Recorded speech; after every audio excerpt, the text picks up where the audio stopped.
This is the story of a man named Stanley. Stanley worked for a company in a big building where he was employee number 427. Employee number 427's job was simple. He sat at his desk in room 427 and he pushed buttons on a keyboard. Orders came to him through a monitor on his desk, telling him what buttons to push, how long to push them, and in what order. This is what employee 427 did every day of every month of every year.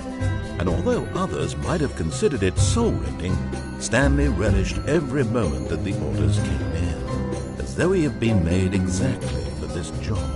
And Stanley was happy. And then one day, something very peculiar happened. Something that would forever change Stanley. Something he would never quite forget. He had been at his desk for nearly an hour when he realized that not one single order had arrived on the monitor for him to follow. No one had showed up to give him instructions, call a meeting, or even say hi. Never in all his years at the company had this happened, this complete isolation. Something was very clearly wrong. Shocked, frozen solid, Stanley found himself unable to move for the longest time. But as he came to his wits and regained his senses, he got up from his desk and stepped out of his office.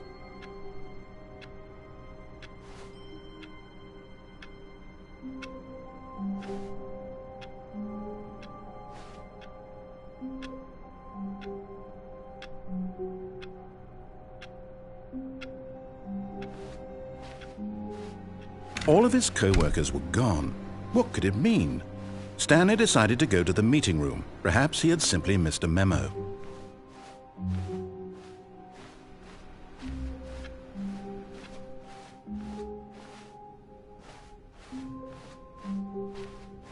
When Stanley came to a set of 2 open doors, he entered the door on his left.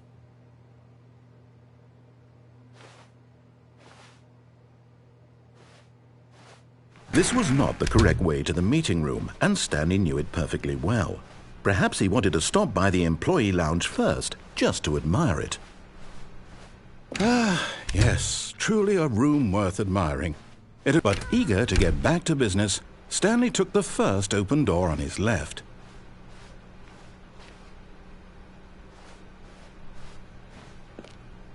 Stanley was so bad at following directions, it's incredible he wasn't fired years ago.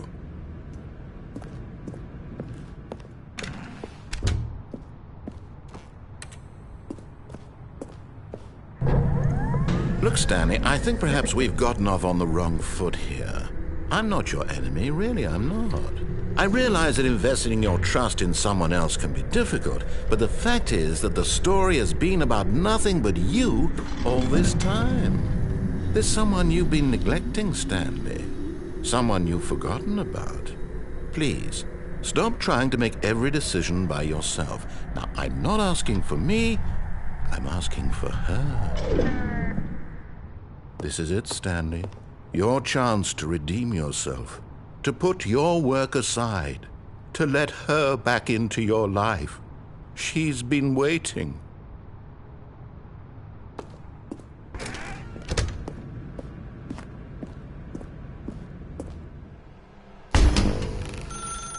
That's her, Stanley. You need to be the one to do this, to reach out to her. If you can truly place your faith in another, then pick up the phone.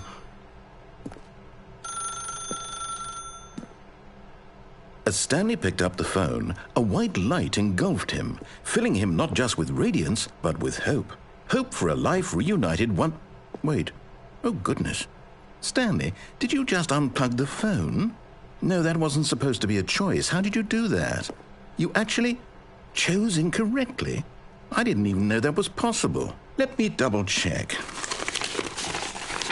No, it's definitely here, clear as day. Stanley picks up the phone. He's taken to his apartment where he finds his wife, and the two pledge themselves to one another. Music comes in, fade to white, roll credits. Not picking up the phone is actually somehow an incorrect course of action. How is that even possible? None of these decisions were supposed to mean anything. I don't understand. How on earth are you making meaningful choices? What did you... Wait a second. Did I just see... No, that's not possible. I can't believe it. How had I not noticed it sooner? You're not Stanley. You're a real person. I can't believe I was so mistaken. This is why you've been able to make correct and incorrect choices. And to think I've been letting you run around in this game for so long. If you'd made any more wrong choices, you might have negated it entirely. It's as though you completely ignored even the most basic safety protocol for real-world decision-making. Or did you not grasp the severity of the situation? Well, I won't have that kind of risk on my watch. I'm going to stop the game for a moment so we can educate you properly on safe decision-making in the real world. Please observe this helpful instructional video. Choice. It's the best part of being a real person, but if used incorrectly can also be the most dangerous. For example, in this scenario, a hypothetical real person named Rupert has a choice. He could invent a machine that eliminates food shortages across the world to make life better for all people. Or he could spend years of hard work forgetting how to read. Which choice would you make? Remember that unlike here, the real world makes sense, and at no time should you make a choice that does not conform to rational logic. If you find yourself speaking with a person who does not make sense, in all likelihood, that person is not real. Allow the person to finish their thought, then provide an excuse why you cannot continue talking. Turn to a partner and practice saying, "My goodness, is it 4:30? I'm supposed to be having a back, sack, and crack." Excellent. Making choices on a regular basis is the best part to a healthy decision-making process. Most medical professionals recommend making at least 8 choices per day. Do you make more than 8? Less? And finally, if you begin to wonder if your choices are actually meaningful and whether you'll ever make a significant contribution to the world, just remember that in the vast infiniteness of space, your thoughts and problems are materially insignificant, and the feeling should subside. At this time, your instructor will guide you in an exercise to test and reinforce the material covered in this video. Welcome back. You may have noticed that this room has begun to deteriorate as a result of narrative contradiction. But not to worry. Now that you're properly informed on good decision-making, we're going to revisit a choice you made just a few minutes ago and see what the correct thing to do would have been. This way, please.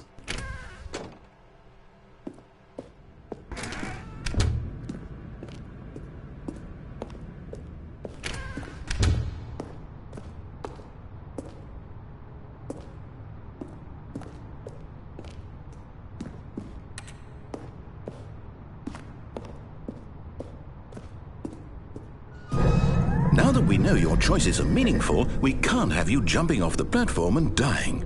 Imagine the main character dying senselessly halfway through the story. That story would make no sense at all.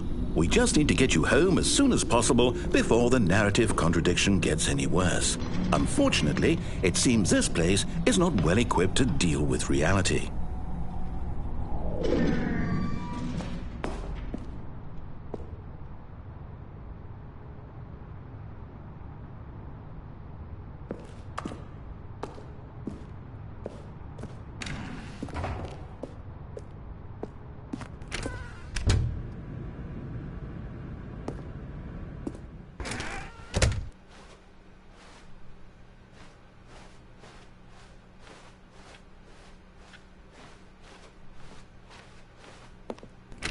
Almost there. You'll take the door on the left, back to the correct ending, the story will have resolution once again, and you'll be home free in the real world. Now remember, all you need to do is behave exactly as Stanley would.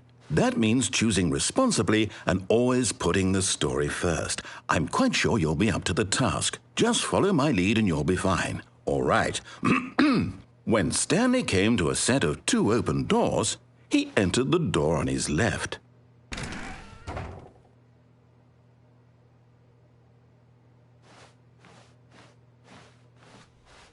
No! Why did you do that? Quickly, hurry back in the other direction. Perhaps we're not too late.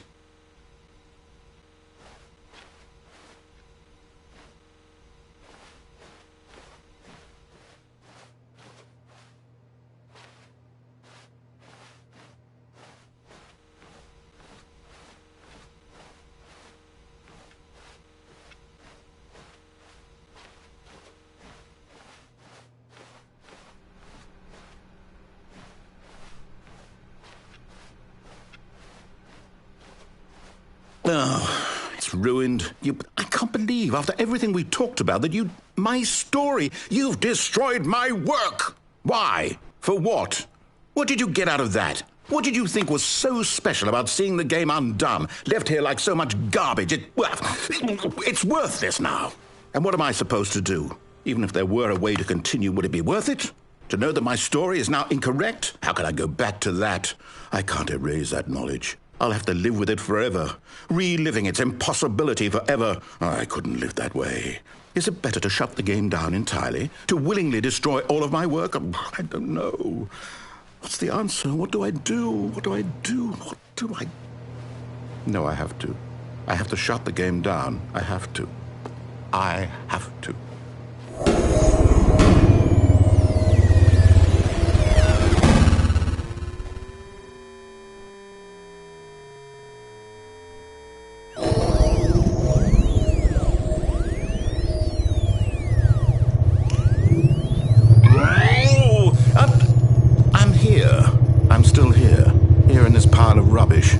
With you who thought you were so clever.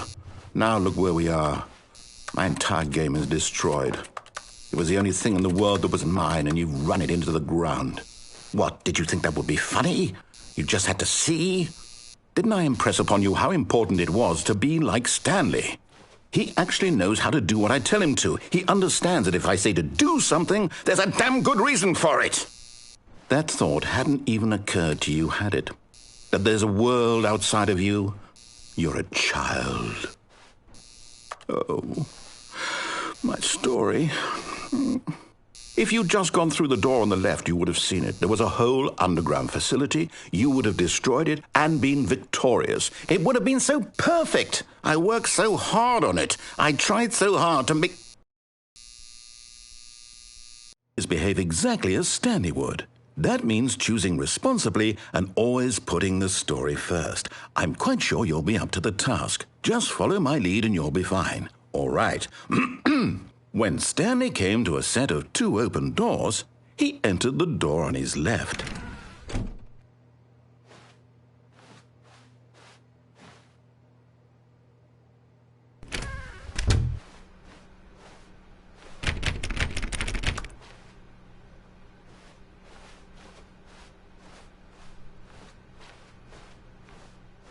Yet there was not a single person here either. Feeling a wave of disbelief, Stanley decided to go up to his boss's office, hoping he might find an answer there.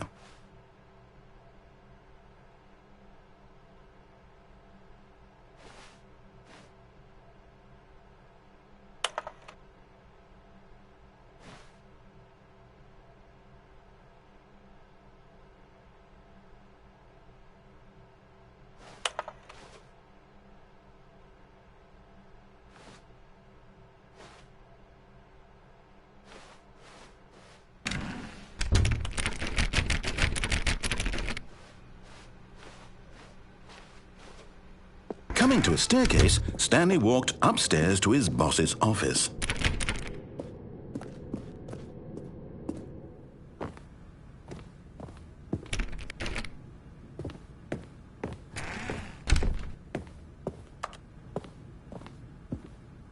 Stepping inside his manager's office, Stanley was once again stunned to discover not an indication of any human life.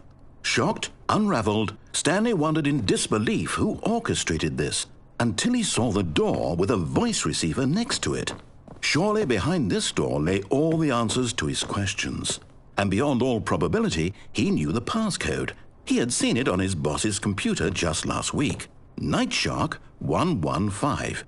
Was this the code to open the door? Would it still work? There was only one way to find out. Stanley had been trained never to speak up, but now he would draw from within himself the courage to face the unknown. He drew a sharp breath and then spoke the code.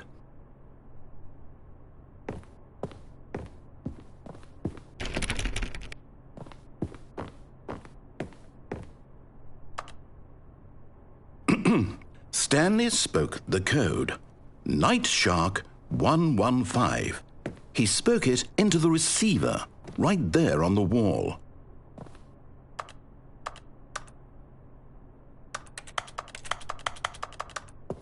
I'm sorry, is there a problem? You didn't mishear me, did you? Please speak the code into the receiver. Otherwise we can't get on with the story. This is a crucial step.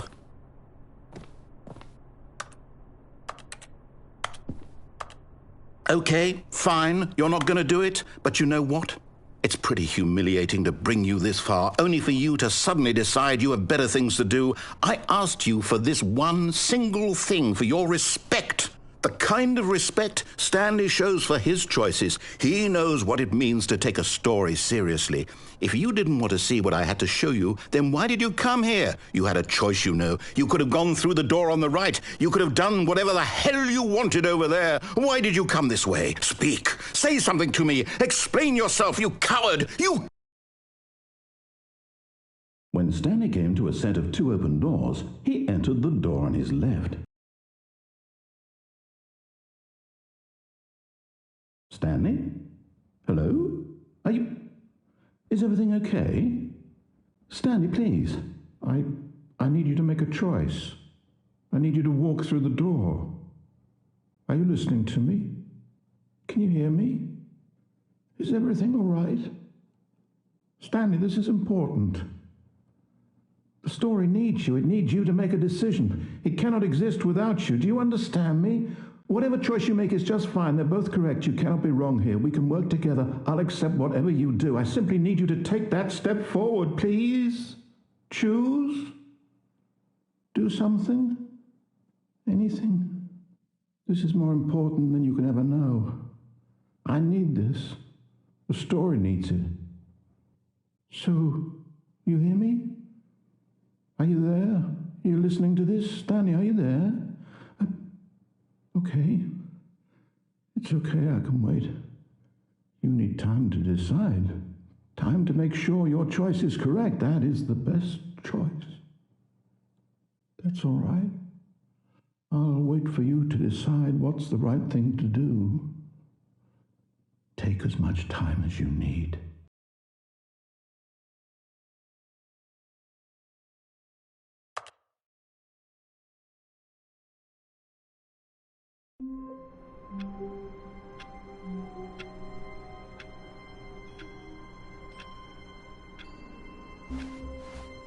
All of his co-workers were gone. What could it mean? Stanley decided to go to the meeting room. Perhaps he had simply missed a memo.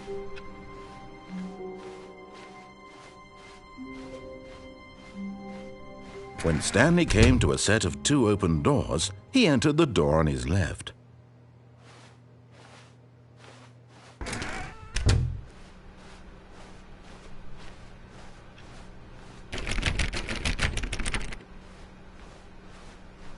Yet there was not a single person here either. Feeling a wave of disbelief, Stanley decided to go up to his boss's office, hoping he might find an answer there. Stanley stepped into the broom closet, but there was nothing here, so he turned around and got back on track.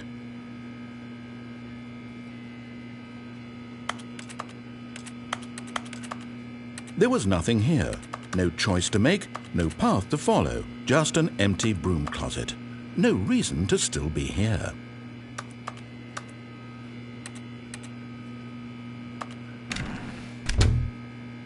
It was baffling that Stanley was still just sitting in the broom closet. He wasn't even doing anything. At least if there was something to interact with, he'd be justified in some way. As it is, he's literally just standing there doing sweet FA.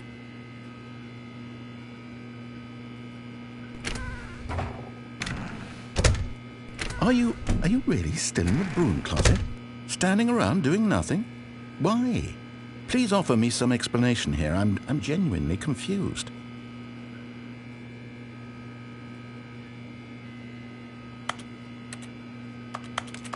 You do realize there's no choice or anything in here, right? If I'd said Stanley walked past the broom closet, at least you would have had a reason for exploring it to find out. But it didn't even occur to me because literally this closet is of absolutely no significance to the story whatsoever. I never would have thought to mention it.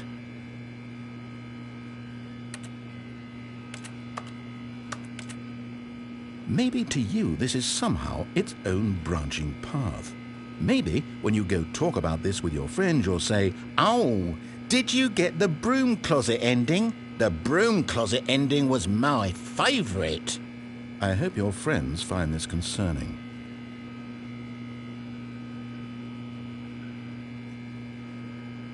Stanley was fat and ugly and really stupid.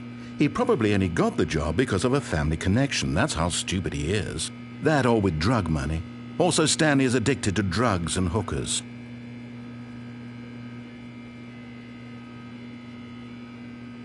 Well, I've come to a very definite conclusion about what's going on right now. You're dead. You got to this broom closet, explored it a bit, and were just about to leave because there's nothing here, when a physical malady of some sort shut down your central nervous system and you collapsed in front of your screen. Well, in a situation like this, the responsible thing is to alert someone nearby so as to ensure that your body is taken care of before it begins to decompose. Hello? Anyone who happens to be nearby? The person at this computer is dead. They have fallen prey to any number of your countless human physiological vulnerabilities. It's indicative of the long-term sustainability of your species. Please remove their corpse from the area and instruct another human to take their place, making sure they understand basic first-person video game mechanics and filling them in on the history of narrative tropes in video gaming, so that the irony and insightful commentary of this game is not lost on them. All right, when you've done that, just step out into the hallway.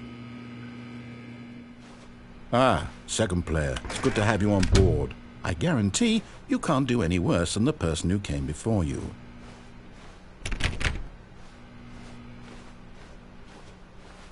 Coming to a staircase, Stanley walked upstairs to his boss's office.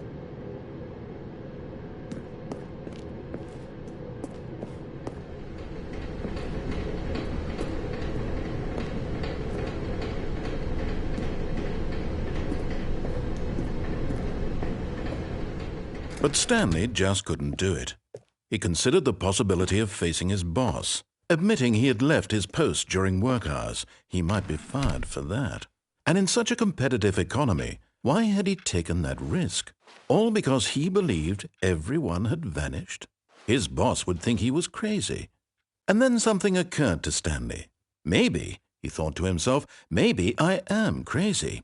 All of my co-workers blinking mysteriously out of existence in a single moment for no reason at all? None of it made any logical sense. And as Stanley pondered this, he began to make other strange observations. For example, why couldn't he see his feet when he looked down? Why did doors close automatically behind him wherever he went? And for that matter, these rooms were starting to look pretty familiar. Were they simply repeating? No, Stanley said to himself, this is all too strange. This can't be real. And at last, he came to the conclusion that had been on the tip of his tongue. He just hadn't found the words for it. "I'm dreaming!" he yelled. "This is all a dream." Oh, what a relief Stanley felt to have finally found an answer, an explanation.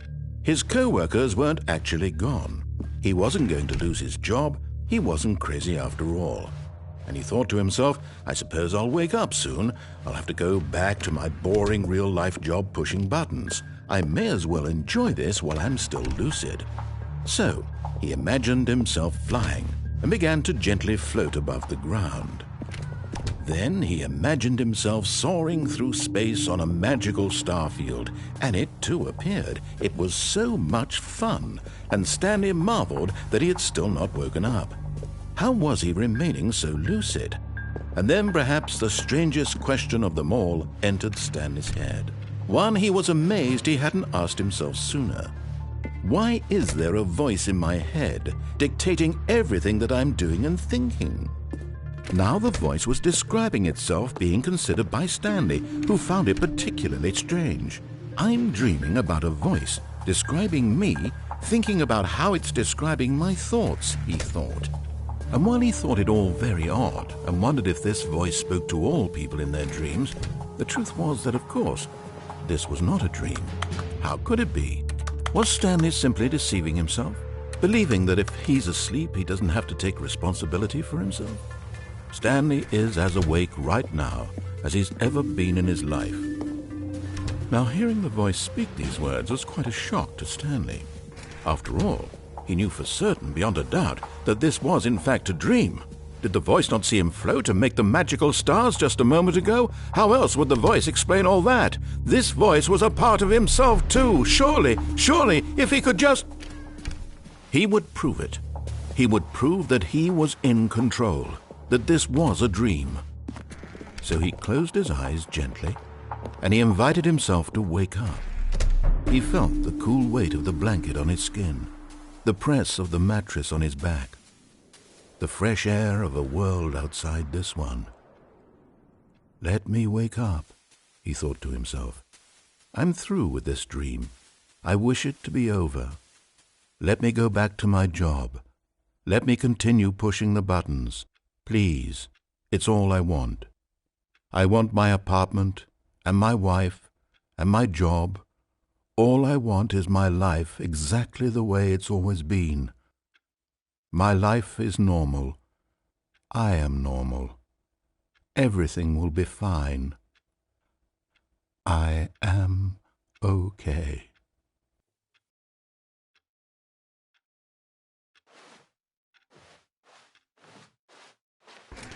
Stanley began screaming. Please, someone, wake me up. My name is Stanley. I have a boss. I have an office. I am real. Please, just someone tell me I am real. I must be real. I must be. Can anyone hear my voice? Who am I? Who am I? And everything went black.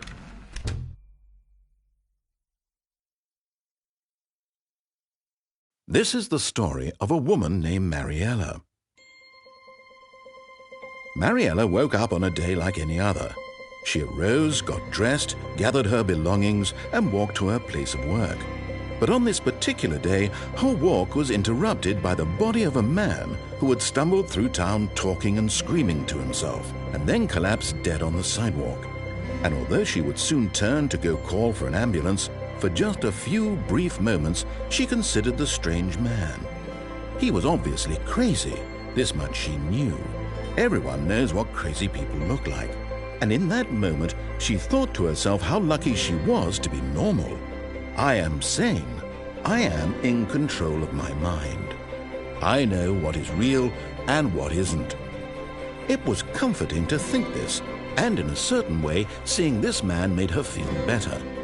But then she remembered the meeting she had scheduled for that day. The very important people whose impressions of her would affect her career, and by extension, the rest of her life.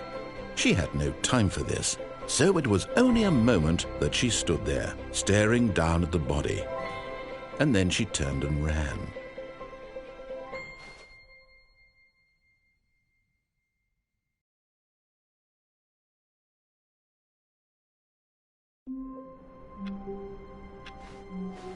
All of his co-workers were gone. What could it mean? Stanley decided to go to the meeting room. Perhaps he had simply missed a memo. The good old bucket. Just Stanley and the bucket. Off on another thrilling adventure together.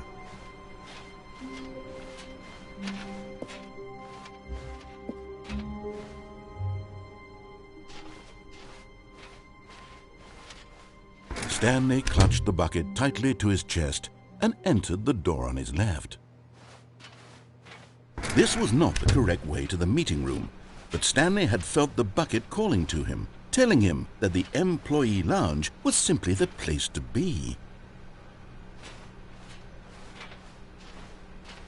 And here it was. Had the bucket turned out to be correct? Was this better than the meeting room?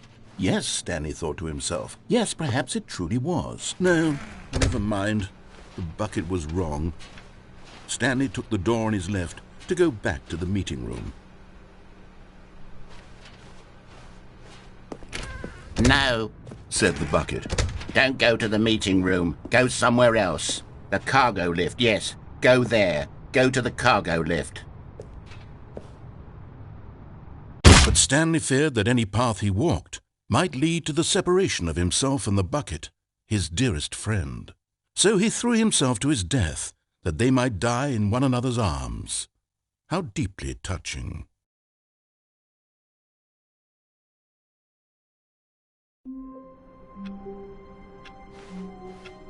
All of his co-workers were gone. What could it mean? Stanley decided to go to the meeting room. Perhaps he had simply missed a memo. "Where are we going today?" the bucket asked. Stanley just smiled. Anywhere they went together would be perfectly fine with him. Stanley clutched the bucket tightly to his chest and entered the door on his left.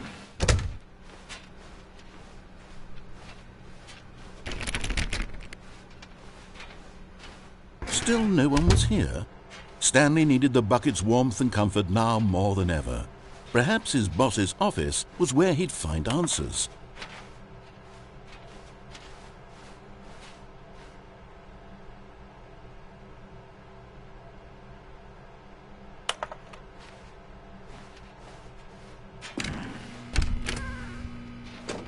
Stanley, we must move on from this broom closet, simply because I have no remaining stickers.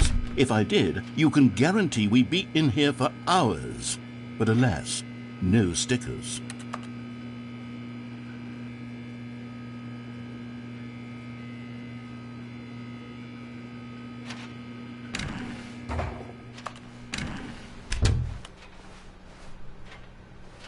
Coming to a staircase, Stanley and the bucket walked upstairs to the boss's office.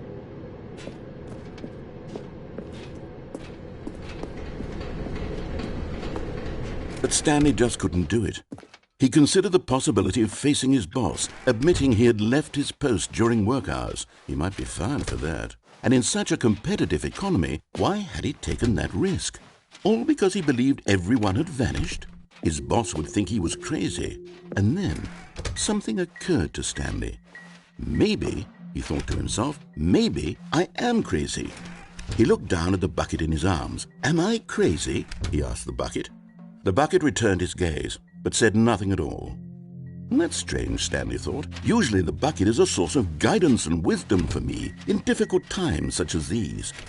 He held the bucket close, yet felt none of its familiar reassurance and comfort. And that's when Stanley realized, this isn't my bucket.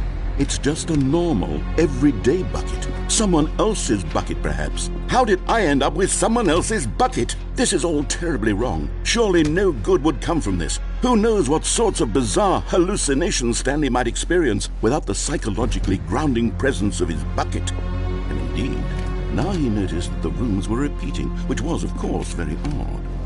And now he felt himself floating off the ground. Oh, gracious, he exclaimed. Without my bucket, I've gone truly mad. Where is it? I must find it. Far off in the distance now, he heard it, calling to him. Stanley!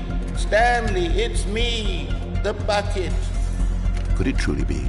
He rushed forward from room to room, passing by one bucket after the next. None of them were his. None of them were his special bucket. Come to me, Stanley. Find me. He had to find the bucket. He had to return to his old friend. It was the only way to truly restore his sanity. And then suddenly, he froze dead in his tracks. He knew where the voice of the bucket had been coming from. The real bucket was inside of him all along. It was incredibly painful. Stanley doubled over in agony and blacked out.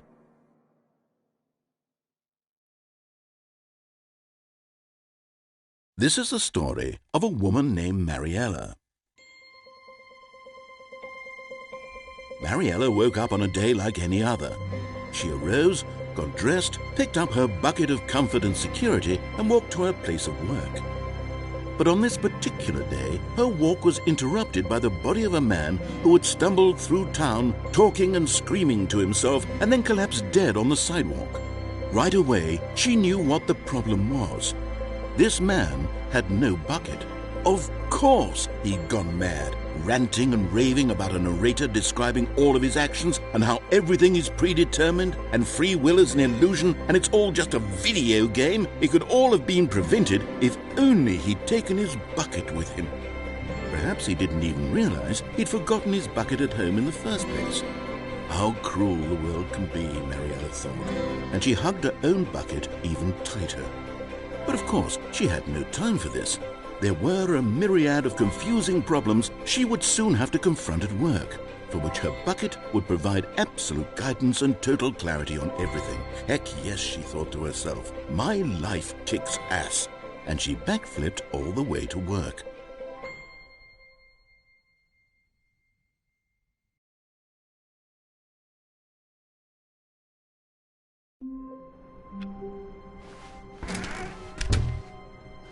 A good bucket, a strong bucket, a humble bucket. Stanley clutched the bucket tightly to his chest and entered the door on his left.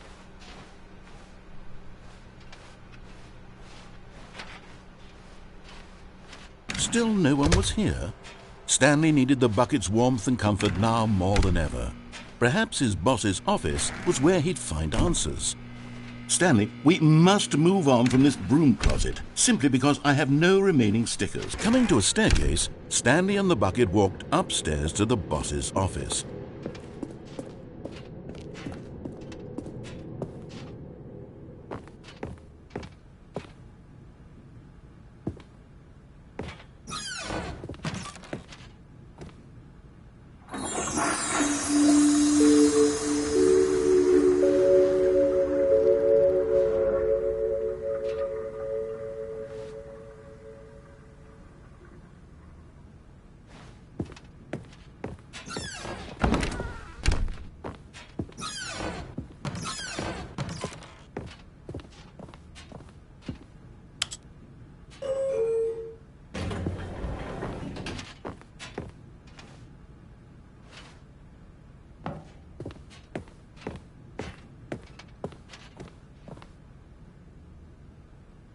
Stepping into his manager's office, Stanley was once again stunned to discover not an indication of any human life.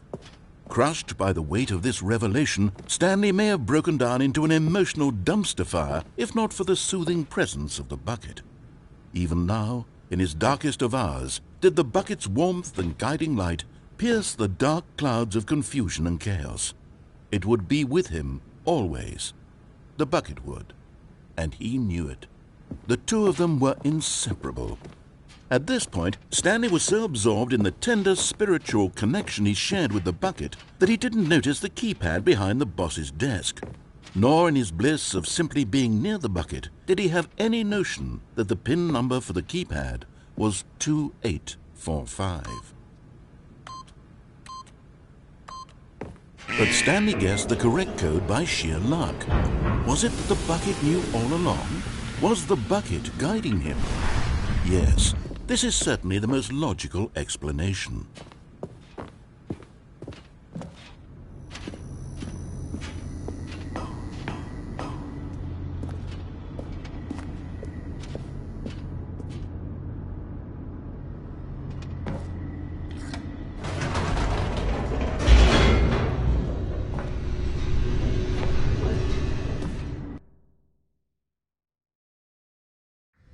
The elevator raced downward, plummeting towards an unknown fate.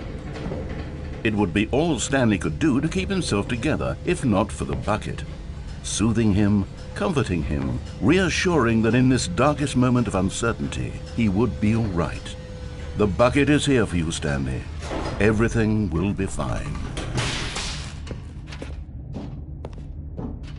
Stanley and the bucket walked straight ahead through the large door that read, Mind Control Facility.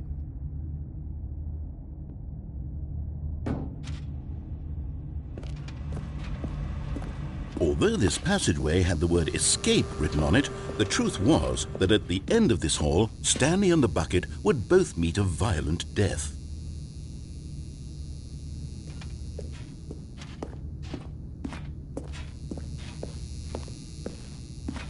The door behind them was not shut.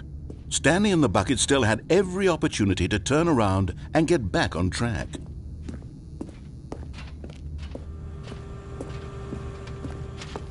At this point, Stanley and the bucket were knowingly walking forward into a very painful death for each of them.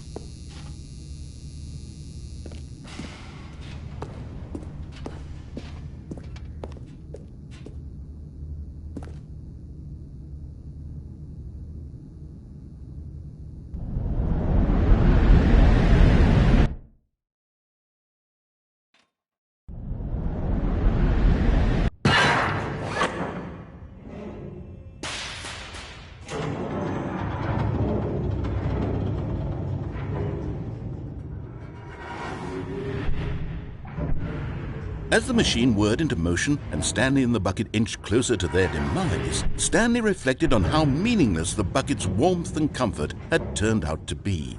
To be sure, it puts the mind and the soul at ease to embrace the bucket, but what use is a sense of ease when you're about to be crushed to death?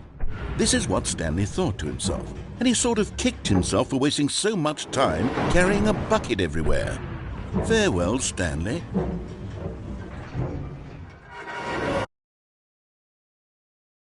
"Farewell, Stanley," cried the narrator, as Stanley and the bucket were led helplessly into the enormous metal jaws. In a single visceral instant, the bucket's life came to an end as it was crushed violently to death.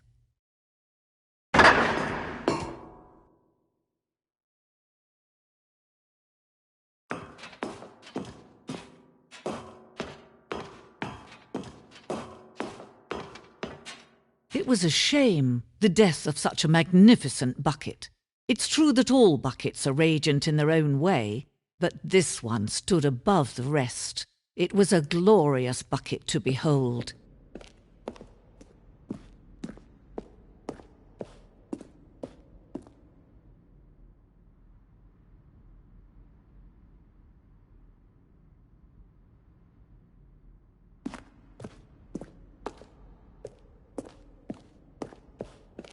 Can you see how arrogant it was for Stanley to take a bucket like this and to claim it for his own?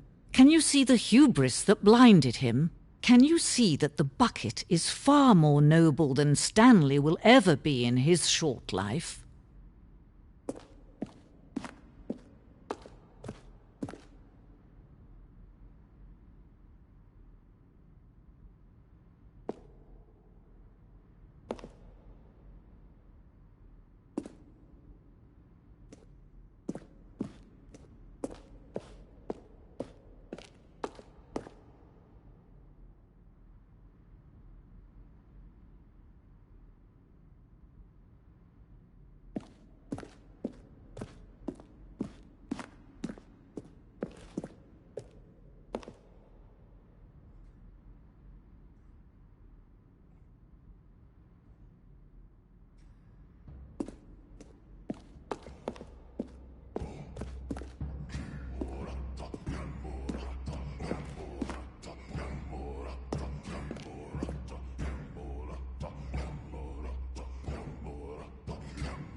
No man can own a bucket, and certainly not a bucket as dazzling to behold as this one.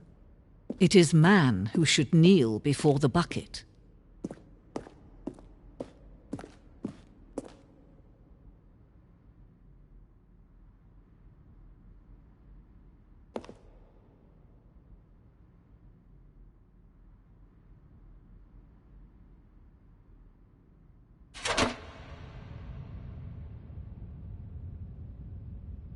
But there is something we can do together, you and I, that will right this terrible wrong.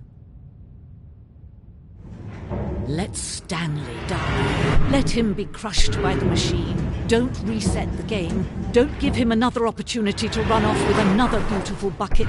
We can save the world's buckets from their treatment as tools and implements if only we let Stanley die together. The bucket shall take its place as ruler, as leader, as commander of a new world, a new vision.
Of any human life. Crushed by the weight of this revelation, Stanley may have broken down into an emotional dumpster fire if not for the soothing presence of the bucket. Even now, in his darkest of hours, did the bucket's warmth and guiding light pierce the dark clouds of confusion and chaos. It would be with him always. The bucket would, and he knew it. The two of them were inseparable. At this point, Stanley was so absorbed in the tender spiritual connection he shared with the bucket that he didn't notice the keypad behind the boss's desk. Nor in his bliss of simply being near the bucket did he have any notion that the PIN number for the keypad was 2845.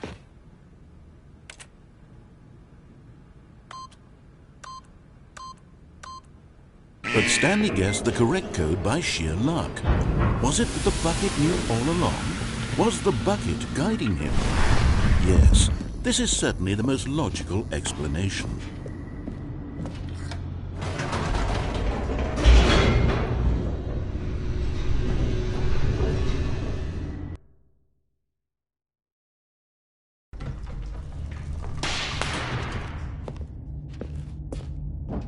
Stanley and the bucket walked straight ahead through the large door that read, mind control facility. Although this passageway had the word escape written on it, the truth was that at the end of this hall, Stanley and the bucket would both meet a violent death.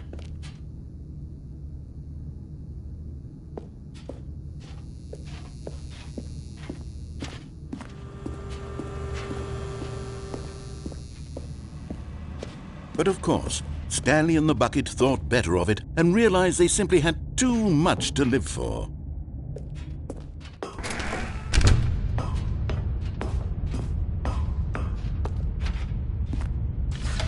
The lights rose on an enormous room packed with television screens. What horrible secret did this place hold? Stanley and the bucket both wondered to themselves.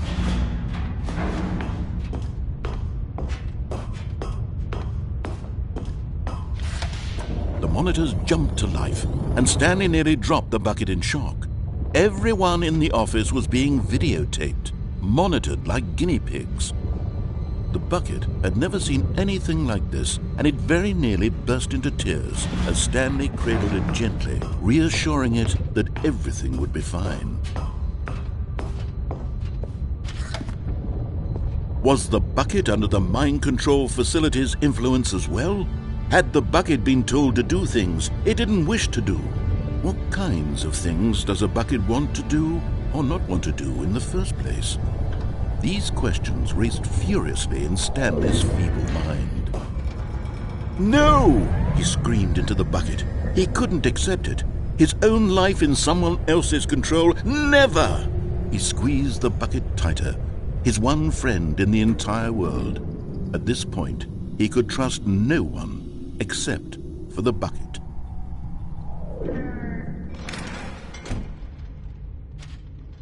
But here was the proof. The heart of the operation. Controls labeled with emotions, happy or sad or content. Walking, eating, working, all of it monitored and commanded from this very place. And as the cold reality of his past began to sink in, Stanley decided that this machinery would never again exert its terrible power over another human life. For he and the bucket would dismantle the controls for good. Two best friends, Stanley and the bucket, up against the world. They high-fived in a really cool way, and the bucket made a sassy comment about taking down the system.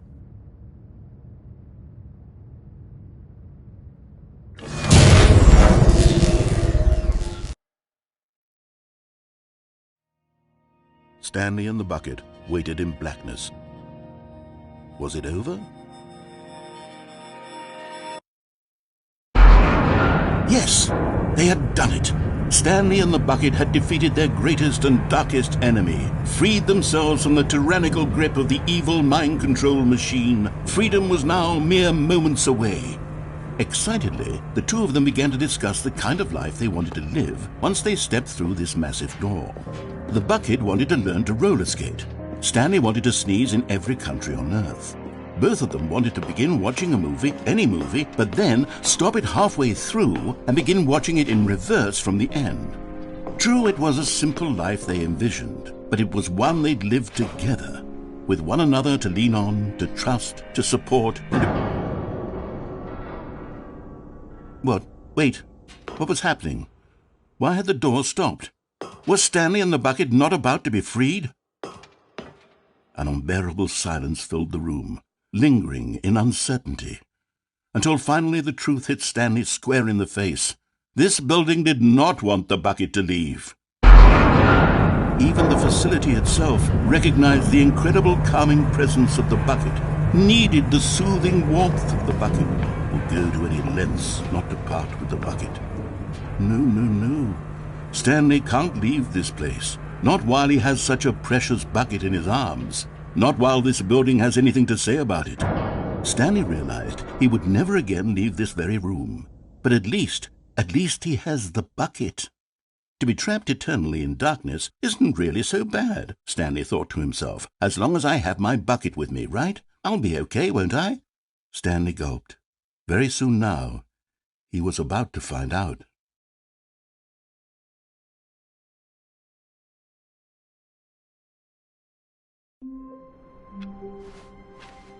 Someone was following Stanley. He was sure of it.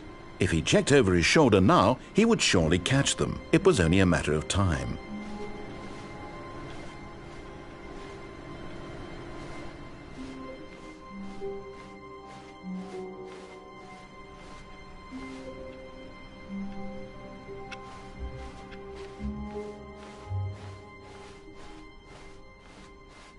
When Stanley came to a set of 2 open doors, he entered the door on his left.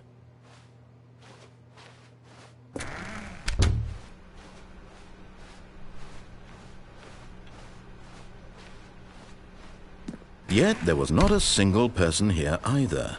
Feeling a wave of disbelief, Stanley decided to go up to his boss's office, hoping he might find an answer there.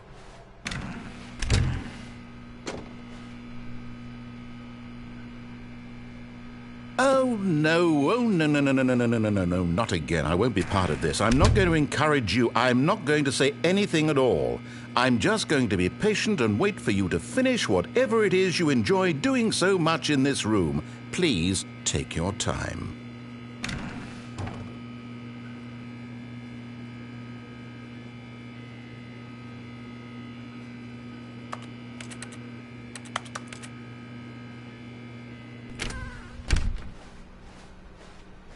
Coming to a staircase, Stanley walked upstairs to his boss's office.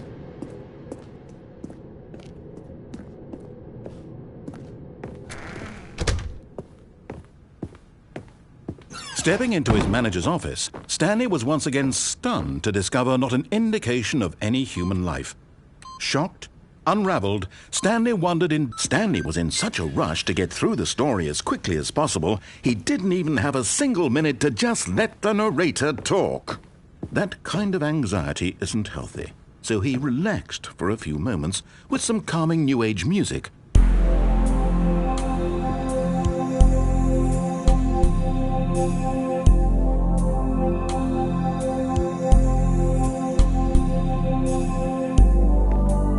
Feeling soothed and rejuvenated, Stanley calmly walked forward into the opened passageway.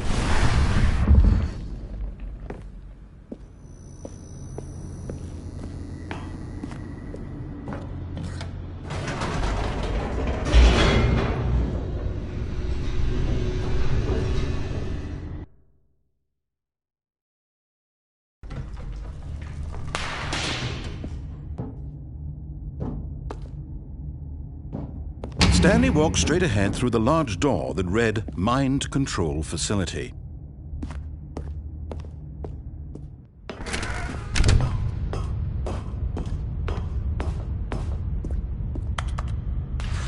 The lights rose on an enormous room packed with television screens. What horrible secret did this place hold? Stanley thought to himself. Did he have the strength to find out?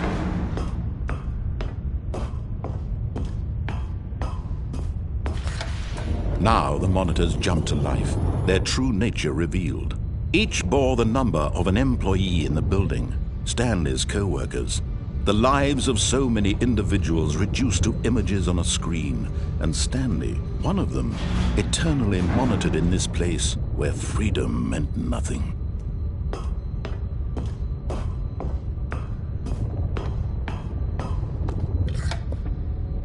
This mind control facility, it was too horrible to believe. It couldn't be true. Had Stanley really been under someone's control all this time? Was this the only reason he was happy with his boring job? That his emotions had been manipulated to accept it blindly? No, he refused to believe it. He couldn't accept it. His own life in someone else's control? Never! It was unthinkable. Wasn't it? Was it even possible? Had he truly spent his entire life utterly blind to the world? But here was the proof, the heart of the operation.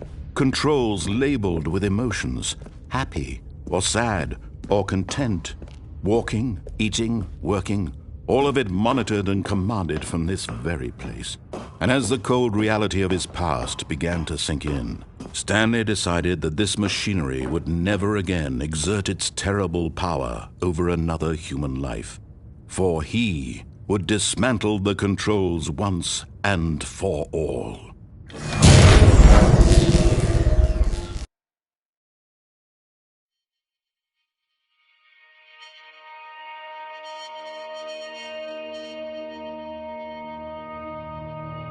Blackness and a rising chill of uncertainty. Was it over? Yes! He had won! He had defeated the machine, unshackled himself from someone else's command. Freedom was mere moments away. And yet, even as the immense door slowly opened, Stanley reflected on how many puzzles still lay unsolved. Where had his co-workers gone? How had he been freed from the machine's grasp? What other mysteries did this strange building hold? But as sunlight streamed into the chamber, he realized none of this mattered to him, for it was not knowledge or even power that he had been seeking, but happiness. Perhaps his goal had not been to understand, but to let go. No longer would anyone tell him where to go, what to do, or how to feel. Whatever life he lives, it will be his. And that was all he needed to know. It was perhaps the only thing worth knowing. Stanley stepped through the open door.